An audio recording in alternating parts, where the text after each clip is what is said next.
بالله السميع العليم من الشيطان بسم الله الرحمن الرحيم الحمد لله رب العالمين والصلاة والسلام على أشرف الأنبياء والمرسلين وعلى آله وصحبه أجمعين سبحانك لا علم لنا إلا ما علمتنا إنك أنت العليم الحكيم رب اشرح لنا صدورنا ويسر لنا أمورنا واحلل عقدة من ألسنتنا يفقهوا أقوالنا اللهم زدنا علما وارزقنا فهما وجعلنا مسلمين ولا حول ولا قوة إلا بالله العظيم أما بعد.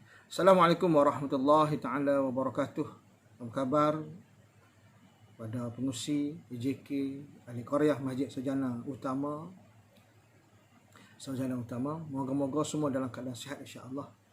Alhamdulillah, mari sama-sama kita merafak setinggi-tinggi syukur kita kepada Allah Subhanahu wa taala di keizinannya kita dapat bersama sekali lagi dalam medan ilmu, dalam majlis ilmu, dalam taman syurga. Moga-moga Allah kurniakan bagi kita rahmat, Allah kurniakan bagi kita kesejahteraan, Allah kurniakan bagi kita keamanan, Allah kurniakan bagi kita kesihatan dan afiah, dan Allah bagi kekuatan bagi kita untuk kita menghadapi segala ujian Allah Subhanahu wa taala ini. Dan hari ini Allah pilih lagi untuk kita berada dalam taman syurga di majlis ilmu. Moga-moga Allah rahmati kita, Allah berkati kita insya-Allah. Kita nak sambung daripada bicara kita daripada kitab Nasihat Agama dan Iman. Ya, ini tajuk yang kita bicara ialah berkenaan dengan akidah yang menerpa keselamatan. Pada bulan lepas kita dah baca sebahagiannya pada masa yang agak kekang. Kita sambung lagi pada hari ini insya-Allah. Yang ini kita nak sambung dalam yang seterusnya. Pada yang lepas kita dah membicarakan tentang orang mukmin sebagai saudara seagama. Kita juga telah membersihkan diri kita dari segala rupa agama yang menyalahi agama Islam.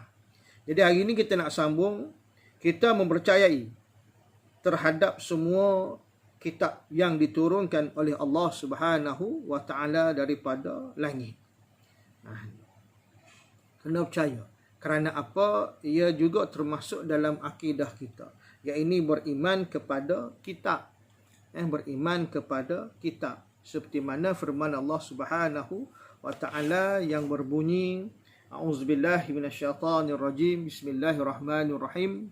Dzalikal kitabu la raiba fi hudan lil muttaqin alladzina yu'minuna bil ghaibi wa yuqimuna as-salata wa mimma razaqnahum yunfiqun walladzina yu'minuna bima unzila ilayka wa ma unzila min qablik wa bil akhirati hum yuqinun ulaika ala hudan min rabbihim wa ulaika humul muflihun. Sadaqallahul azim. Surah Al-Baqarah ayat 2 sehingga 5 yang memahamkan kepada kita kitab Al-Quran ini tidak ada keraguan baginya, petunjuk bagi mereka yang bertakwa. Siapa dia yang disebut sebagai orang yang bertakwa? Iaitu mereka yang beriman kepada perkara-perkara yang gaib, kan? Perkara gaib, hari kiamat kita tak nampak, kan? Malaikat kita tak nampak, kan? Qada dan qadar kita tak nampak. Maka benda yang gaib, benda tak nampak, tapi kita beriman, itu orang takwa. Dan melaksanakan salat, itulah juga orang bertakwa. Kerana apa? Itu firman Allah Subhanahu wa taala, itu adalah suruhan Allah, amanah Allah Subhanahu wa taala kepada kita. Kan? Allah jadikan kita, Allah jadikan manusia, tidak lain Allah jadikan jin, inna khalaqnal jin wal ins illa liya'budun. Sesungguhnya Allah jadikan manusia dan jin itu illa liya'budun, ini beribadah kepadanya. Antaranya kena melaksanakan salat. Kerana apa? Dia adalah rukun Islam. Yang kedua yang wajib dilakukan setiap orang yang beriman kepada Allah Subhanahu wa taala, dan membelanjakan sebahagian rezeki yang kami berikan kepada mereka, yakni infak, sumbang. Wakafkan bahagian rezeki kita yang lebih. Walaupun tak lebih, kita ikhtiarlah untuk kita menyumbang. Kerana apa? Rezeki akan bertambah dengan setiap kesyukuran yang Allah. Setiap kita syukur dengan rezeki, walaupun sikit, walaupun banyak, syukur, maka dengan arti kata Allah tambah. Macam mana cara nak menambah? Caranya dengan kita membahagikan rezeki kita kepada mereka yang memerlukan. Dan mereka yang beriman kepada Al-Quran diturunkan kepadanya, yakni kepada Nabi Muhammad SAW dan kitab-kitab yang telah diturunkan sebelum Nabi Muhammad SAW. Dan mereka yakin adanya hari akhirat. Kitab sebelum Nabi Muhammad SAW. Ada 3 kitab yang diturunkan oleh Allah Subhanahu wa taala kepada 3 orang nabi, iaitu kitab suci Taurat yang diturunkan kepada Nabi Musa AS. Kitab suci Zabur diturunkan kepada Nabi Daud AS. Kitab Injil diturunkan kepada Nabi Musa AS. Mana nak menunjukkan kepada kita bahawasanya ada 4 kitab yang wajib kita percaya. Yang kita kena percaya dengannya. Kerana apa? Telah dinyatakan oleh Allah Subhanahu wa taala dalam firman-Nya, A'udzubillahi minasyaitonirrajim. Kana an-nasu ummatan wahidatan. Fab'atsallahu nabiyyina mubasysyirina wa munzirina. Wa anzala ma'ahum kitab bil haqq liyahkumu bainan nas fima ikhtalafu fi.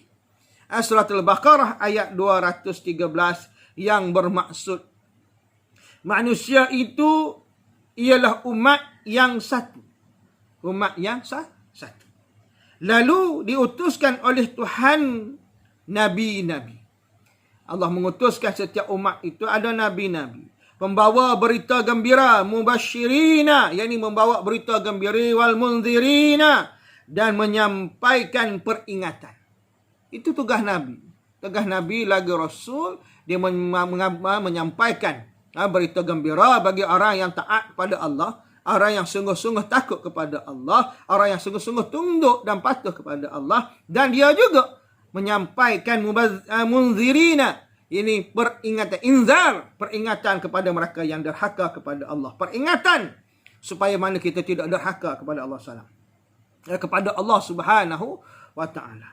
Dan diturunkan bersama mereka kitab-kitab yang sebenarnya supaya ia dapat memberi keputusan bagi manusia dan perkara yang diperselisihkan. Yang mana kata nak fahamnya di kita di sini, sebab itulah kita kena beriman kepada kitab. Kerana apa? Dalam kitab itu telah menyatakan, telah menjelaskan kepada kita setiap hal, setiap perkara, semua ada dalam kitab Allah.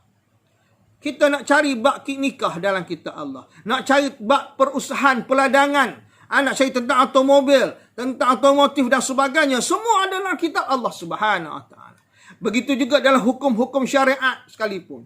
Begitu juga dalam hal-hal akidah sekalipun. Begitu juga dalam hal-hal fiqh sekalipun.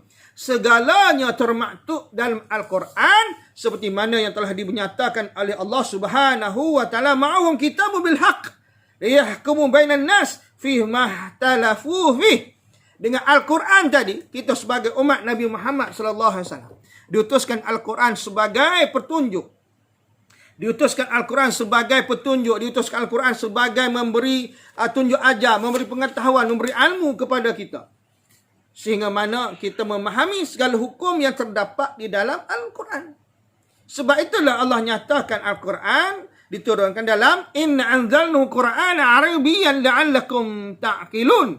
Surah Yusuf ayat 2 yang bermaksud bahawasanya kami menurunkan kepadamu wahai Muhammad Quran dalam bahasa Arab supaya engkau perhatikan isinya.